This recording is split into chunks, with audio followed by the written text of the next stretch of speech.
Hi friends, నమస్తే. Welcome back to Yoshni kitchen. మీ మెదడు ఆరోగ్యం గురించి మీరు ఎప్పుడైనా దృష్టి పెట్టారా? మెదడుకే కాదండి, గుమ్మడికాయ మన శరీరం మొత్తాన్ని ఆరోగ్యంగా ఉంచేందుకు ఎంతగానో సహాయపడుతుంది. అలానే గుమ్మడికాయలో vitamin C, vitamin E, beta carotene తో సహా ఈ గుమ్మడికాయలో ఉంటాయి. ఇవి చర్మానికి ప్రత్యేకమైన పోషకాలు ఎక్కువ మోతాదులో ఇస్తాయి. ఇవన్నీ కూడా మన చర్మాన్ని ఆరోగ్యంగా ఉంచేందుకు ఎంతగానో సహాయపడతాయి. గుమ్మడికాయని ఏదో ఒక రూపంలో రోజు తీసుకుంటూ ఉంటే సంపూర్ణమైన ఆరోగ్యం మీ సొంతం అవుతుంది. మరి ఈ గుమ్మడికాయ రుచి అలానే ఆరోగ్యానికి చాలా మంచిది. ఇన్ని హెల్త్ బెనిఫిట్స్ ఉన్న ఈ గుమ్మడికాయతో హల్వాను ఏ విధంగా ప్రిపేర్ చేసుకోవాలో చూసేద్దాం. ఫస్ట్ దీనికోసం ఒక చిన్న సైజు ఉన్న గుమ్మడికాయను తీసుకోవాలి.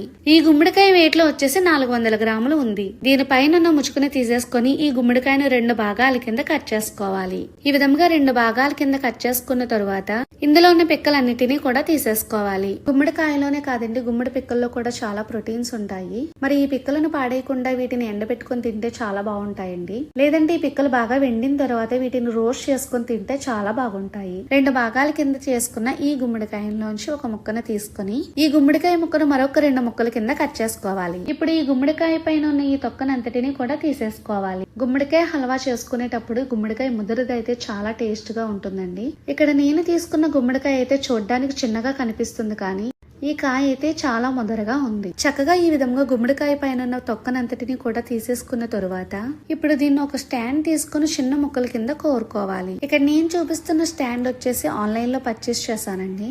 ఈ స్టాండ్ క్వాలిటీ అయితే చాలా బాగుందండి. దీంతో క్యారెట్ ని కానీ, బంగాళదుంపలు కానీ, అలానే కొబ్బరికాయని కానీ కోరుకోవచ్చండి. చాలా సింపుల్ గా అయిపోతుంది.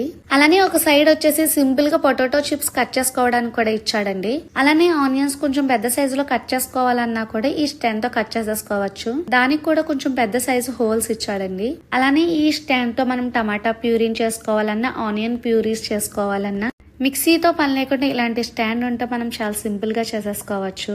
మీలో ఎవరికైనా ఈ స్టాండ్ కావాలనుకుంటే కామెంట్ బాక్స్ లో మెసేజ్ చేయండి, లింక్ ని ప్రొవైడ్ చేస్తాను. ఇప్పుడు ఈ గుమ్మడికాయను ఏ విధంగా స్టాండ్ తో కోరుకోవాలో చూపిస్తున్నాను. ఇప్పుడు చూపించిన స్టాండ్ తీసుకొని ఇక్కడ కనిపిస్తున్న కొంచెం పెద్ద హోల్స్ తో ఈ గుమ్మడికాయ మొత్తాన్ని కూడా తురుముకోవాలి. ఇక్కడ చూపిస్తున్నట్టు ఈ గుమ్మడికాయ అంతా కూడా చక్కగా ఈ విధంగా తురుముకున్న తరువాత ఇప్పుడు స్టవ్ ఆన్ చేసుకుని ప్యాన్ లోనికి 1 స్పూన్ వరకు నెయ్యిని వేసుకోవాలి. నెయ్యి మరిగిన తరువాత 2 స్పూన్స్ జీడిపప్పుని, అలానే 2 స్పూన్స్ బాదం పప్పుని కట్ చేసుకుని వేసుకోవాలి. వీటిని వేసుకున్న తర్వాత వీటిని చక్కగా గోల్డెన్ కలర్ వచ్చేంత వరకు వేపుకోవాలి. ఈ విధంగా వేగిన తర్వాత వీటిని ఒక ప్లేట్ లో వేసుకుని పక్కన పెట్టుకోవాలి. ఇప్పుడు ఏదైనా కప్పు కొలతతోటి మనం ముందుగా తురుముకున్న గుమ్మడి తురుమును కొలుసుకొని వేసుకోవాలి. ఇక్కడ నాకు ఈ గుమ్మడి తురుము 2 కప్పులన్నర వరకు వచ్చిందండి. ఈ గుమ్మడి తురుమును మొత్తాన్ని వేసేసుకున్న తర్వాత ఇప్పుడు మంటను హై ఫ్లేమ్ లో అడ్జస్ట్ చేసుకుని 5 నిమిషాల పాటు వీటిని వేపుకోవాలి. ఈ విధంగా వేపుకోవడం వలన ఇందులో ఉన్న పచ్చిదనం అంతా కూడా పోతుందండి.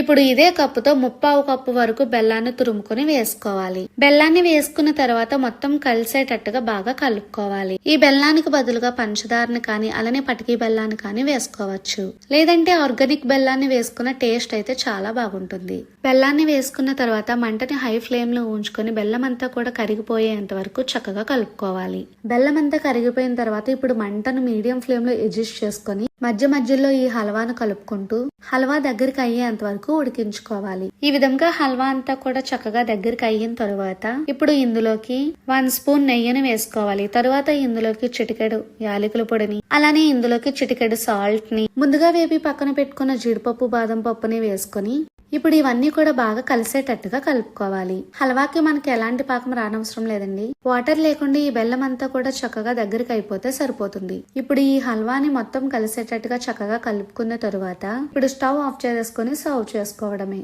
ఈ విధంగా ప్రిపేర్ చేసుకున్న హల్వాను 1 వారం రోజుల పాటు ఫ్రిడ్జ్ లో స్టోర్ చేసుకోవచ్చు. అంతేనండి, చాలా సింపుల్ గా అలానే చాలా టేస్టీగా ఈ హల్వాను ప్రిపేర్ చేసుకోవచ్చు. ఈ గుమ్మడికాయ హల్వా మన బాడీలో ప్రతి పార్ట్ కి కూడా చాలా బాగా ఉపయోగపడుతుందండి. మరి ఈ వీడియో కనుక మీకు నచ్చితే లైక్ చేసి మీ ఫ్రెండ్స్ కి, మీ రిలేటివ్స్ కి షేర్ చేయండి. మరిన్ని ఈజీ రెసిపీస్ కోసం నా ఛానల్ ని సబ్స్క్రైబ్ చేసుకోండి. Thank you for watching. Bye bye.